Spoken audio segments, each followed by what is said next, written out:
Cameraman जल्दी focus करो। अब ठीक। ऐसे कहा ना कुछ दिन पहले के बात है, मोर बाबू के ओकर फूफा मर गए, तो मोर बाबा ना समझता ना फूफा मर कर काफी कैसे निकले ओकर फूफा मर गए तो माटी में गए,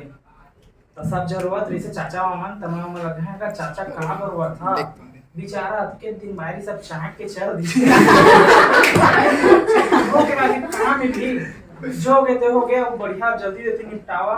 तब मोर चाचा कहिस अरे बेटा राना लकड़ी ले गए है लकड़ी लाही ता तो जलाबो तो मैं बोले और लकड़ी का निपोर बाबोरा था खान के भी हम बहुत दादा बाबू के तेतिया इतना दूध थपरा मोला यहाँ से मारिस